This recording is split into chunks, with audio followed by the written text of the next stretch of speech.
Selamat pagi, Anda menyaksikan CNN Indonesia News Flash bersama saya Farhanisa Nasution. Kita awali CNN Indonesia News Flash kali ini dari informasi terkait anak yang berkonflik dengan hukum. AG dituntut 4 tahun penjara oleh jaksa penuntut umum. JPU menilai anak AG terbukti turut serta melakukan penganiayaan berencana terhadap Kristalindo David Ozora. Kepala Kejaksaan Negeri Jakarta Selatan Syarif Sulaiman Nahdi menyatakan remaja perempuan AG dituntut 4 tahun penjara di Lembaga Perlindungan Khusus Anak oleh JPU. Anak AG dinilai terbukti secara sah dan meyakinkan terlibat penganiayaan berat dengan perencanaan terhadap David Ozora. Anak AG dijerat dengan pasal 355 KUHP. Menurut Syarif, karena masih berusia 15 tahun, anak AG tidak dikenai tuntutan maksimal yakni 12 tahun penjara. Hal yang memberatkan anak AG adalah perbuatan AG bersama yang lain menyebabkan luka berat pada korban. Adapun hal yang meringankan adalah anak AG masih berusia muda dan diharapkan bisa memperbaiki diri pada masa mendatang. Syarif menilai tuntutan JPU terhadap anak AG sudah optimal mengingat usia anak AG yang masih di bawah umur. 355 ayat 1 KUHP, penganiayaan berat dengan rencana terlebih dahulu. 4 tahun? 4 tahun ya. Ancaman maksimalnya 6 tahun. Oke, makasih ya, ada ya semua ya. Sementara itu menanggapi tuntutan JPU terhadap anak AG yakni 4 tahun penjara, pihak David Ozora menyatakan mengapresiasi atas tuntutan JPU dan menerima atas tuntutan JPU. Sementara pihak kuasa hukum anak AG mengaku tuntutan JPU terhadap anak AG tergolong berat. Kuasa hukum David Ozora Melissa Anggraini mengatakan saat JPU membacakan tuntutan, ada 10 unsur secara faktual terbukti memperlihatkan keterlibatan anak AG. Ia menganggap tidak ada unsur pemaaf dan pembenar sehingga anak AG dapat dimintai pertanggungjawaban. Kuasa hukum David Ozora berharap agar majelis hakim menjatuhkan vonis sesuai dengan tuntutan JPU yakni 4 tahun penjara. Sementara pihak kuasa hukum anak AG, Mangata Toding Alo, mengatakan anak AG akan terus kooperatif dan pihaknya akan menanggapi tuntutan JPU dalam pledoinya. Mangata Toding Alo juga menegaskan saat putusan nanti anak AG tidak akan dihadirkan di persidangan. Pihaknya juga belum merencanakan apakah nanti akan mengajukan banding jika majelis hakim menjatuhkan vonis 4 tahun. Kami berharap nanti vonis dari Majelis Hakim Tunggal ini juga memberikan sesuai dengan tuntutan jaksa penuntut umum yaitu 4 tahun terhadap anak. Tadi jaksa penuntut umum juga sampaikan ada 10 unsur di mana secara faktual sudah terbukti keterlibatan anak dan dia dianggap tidak ada unsur pemaaf dan pembenar sehingga dapat dimintakan pertanggungjawaban seperti itu. Kita pasti berharap yang terbaik bagi anak dan pastinya keadilan untuk semua. Kami juga sangat kooperatif, teman-teman juga melihat prosesnya kami selalu sampaikan sebagaimana yang harus kami sampaikan. Jadi kita berharap keadilan untuk semua, termasuk untuk anak AG dan anak David. Kita beralih ke Sumatera Utara, seorang anggota DPRD setempat terekam CCTV mengambil jam tangan milik pegawai toko elektronik. Ia kemudian mengakui peristiwa itu terjadi karena khilaf. Sementara di Kabupaten Wonogiri, pemerintah setempat membagikan 294 sepeda motor kepada kepala desa dan lurah dengan anggaran 9,4 miliar rupiah. Pencurian jam tangan pintar itu terjadi pada Jumat di toko elektronik di Jalan Gatot Subroto, Medan. AS yang anggota DPRD Sumatera Utara sedang memperbaiki televisinya yang rusak. Sambil menunggu, AS melihat jam tangan pegawai toko yang sedang diisi daya. Entah mengapa, AS kemudian mengambilnya.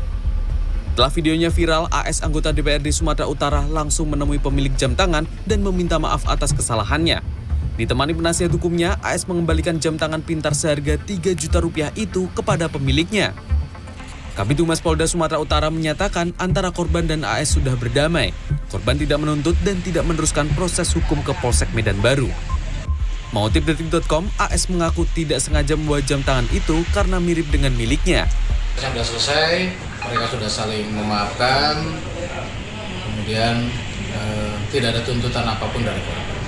Barangnya sudah dikembalikan. NMAX 155 kepada Kepala Desa Kerang dengan Seperti inilah suasana pembagian 294 unit kendaraan dinas kepada seluruh kepala desa dan lurah di halaman pendopo rumah dinas Bupati Wonogiri yang jadi perbincangan warganet. Dalam video dari Humas Pemkab Wonogiri, terlihat Bupati Wonogiri Joko Sutopo tampak menyerahkan langsung dan melepas ratusan kendaraan yang disambut sukacita oleh para kepala desa dan lurah sekabupaten Wonogiri pada Senin siang. Pengadaan 294 unit sepeda motor kendaraan dinas menghabiskan anggaran sekitar 9,4 miliar rupiah. Pemerintah sempat beralasan kendaraan dinas sepeda motor untuk menunjang kegiatan kepala desa karena wilayah geografis Kabupaten Wonogiri terdiri dari perbukitan. Sementara saat dikonfirmasi kenapa memilih warna merah, Bupati Wonogiri pada Selasa sore mengungkapkan warna merah sebagai bentuk implementasi sebuah semangat dan tanggung jawab. Kalau warna merah ada banyak dimensi, kalau pertimbangan saya, merah adalah warna yang menyala. Geografis di Kabupaten Wonogiri berbukit-bukit, bergunung-gunung. Dari kejauhan kalau warna merah sudah kelihatan, oh itu kepala desa. Dengan dibagikan 294 unit sepeda motor dinas tersebut, Bupati Wonogiri berharap para kepala desa dan lurah meningkatkan pelayanannya kepada masyarakat. Tim Liputan CNN Indonesia. Pada operasi Ketupat 2023, Korlantas Polri kembali menerapkan sistem ganjil genap pada arus mudik dan juga arus balik selama musim Lebaran 2023. Penerapan ganjil genap dimulai saat arus mudik 18 April hingga arus balik 2 Mei 2023. Sistem ganjil genap diterapkan mulai kilometer 47 Tol Jakarta Cikampek sampai dengan kilometer 414 Gerbang Tol Kali Kangkung. Ganjil genap berlaku pada 18 April mulai jam 2 siang sampai jam 12 malam. Sementara 19 April hingga 2 Mei 2023 dimulai sejak jam 8 pagi sampai jam 12 malam. Sistem ganjil genap akan dibarengi dengan penerapan kontraflow dan one way. Dukungan kita mensosialisasikan apa yang akan kita laksanakan ini. Yang penting masyarakat mengikuti perkembangannya.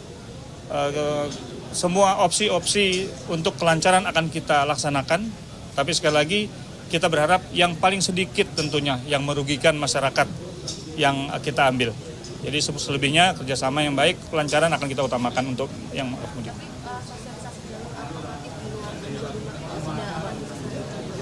Ya, hari ini tadi sudah disampaikan beberapa poin yang ada di SKB bersama, tapi arahan kita kepada seluruh jajaran tentang pemanfaatan jalur tol dan non-tol ini juga sudah menjadi arahan dari pimpinan.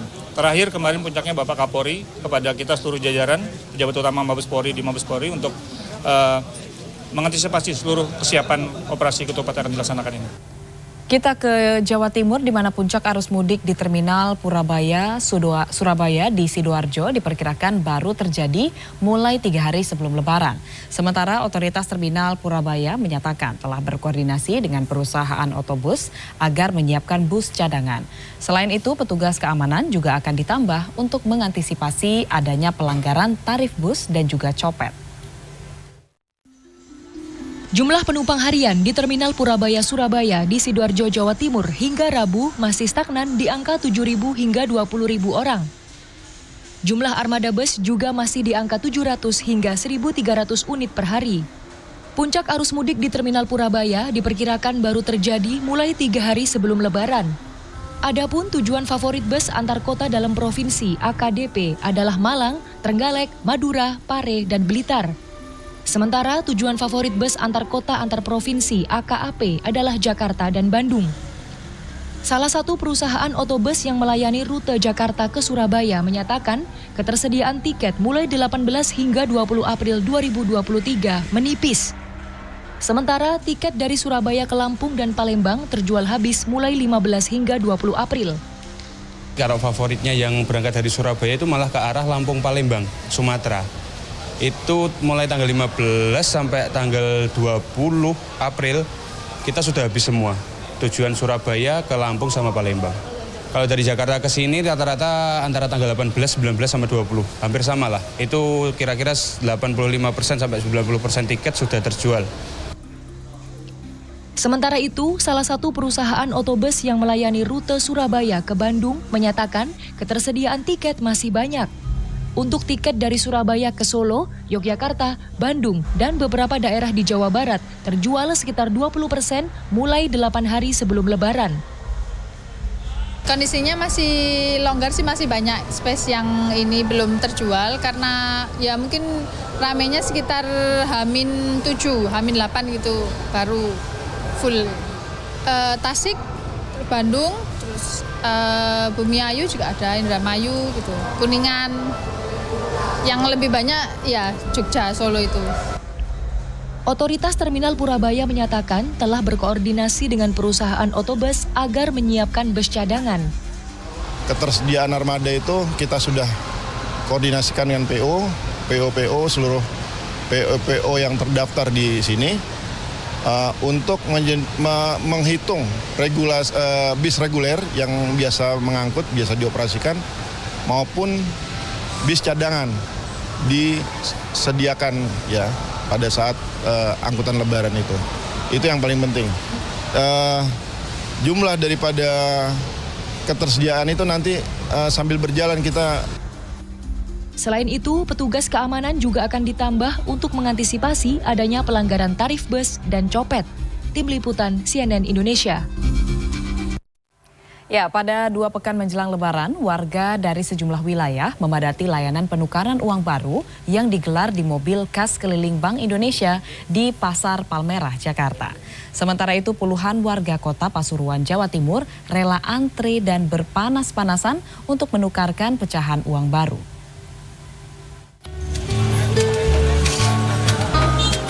Mobil kas keliling Bank Indonesia yang berada di Pasar Palmerah, Jakarta Barat dipadati warga yang datang dari sejumlah wilayah Jabodetabek Rabu siang. Mereka rela datang jauh-jauh dan antre di bawah terik matahari demi mendapat layanan penukaran uang pecahan baru. Warga mengaku uang pecahan baru tersebut nantinya akan dibagikan kepada sanak keluarga di kampung halaman pada saat Lebaran. 10.000, 5.000, 2.000, sama 1.000. 1.000. Ya, buat keluarga. Ya. Ini buat entah Lebaran anak-anaknya. Di Pasar Palmerah, BI menyediakan kuota 250 orang yang telah mendaftarkan diri sebelum melakukan penukaran uang di mobil kas keliling. Namun BI juga melayani warga yang datang langsung ke lokasi penukaran uang. Kita melakukan penukaran sebanyak 250 pendaftar. Itu yang terdaftar di online dan untuk sisanya untuk yang go-show. Nah, tapi kita lebih merekomendasikan prioritas untuk di online dulu, Mas. Sementara itu, puluhan warga kota Pasuruan, Jawa Timur antre di depan mobil layanan kas keliling retail kantor perwakilan BI Cabang Malang yang bertempat di alun-alun kota Pasuruan Rabu siang. Warga rela antri dan berpanas-panasan untuk menukar uang pecahan baru mulai Rp2.000 sampai Rp100.000. Setiap orang diberi jatah menukar uang baru Rp3.700.000 dengan menunjukkan aplikasi Pintar BI dan KTP asli. Jatah apa enggak? Jatah berapa? Rp3.700.000. Ya. Uang baru buat pasukan saudara-saudara. BI Cabang Malang telah menyiapkan uang baru Rp4,64 triliun untuk memenuhi kebutuhan warga di wilayah Malang, Pasuruan, dan Probolinggo. Tim Liputan CNN Indonesia. Ya, pemerintah kota Surabaya membuka posko aduan terkait tunjangan hari raya atau THR. Posko ini menjadi tempat pekerja untuk melaporkan ketika hak-hak mereka tidak diberikan oleh pemberi kerja. Ada 2 lokasi posko yang bisa dimanfaatkan pekerja. Namun sejumlah kalangan menilai posko ini ironis lantaran Pemkot sendiri tidak memberikan THR bagi pekerja kontraknya. Informasi ini akan sekaligus menutup jumpa kita di CNN Indonesia News Flash hari ini. Saya Farhanisa Nasution pamit. Selamat pagi dan sampai jumpa.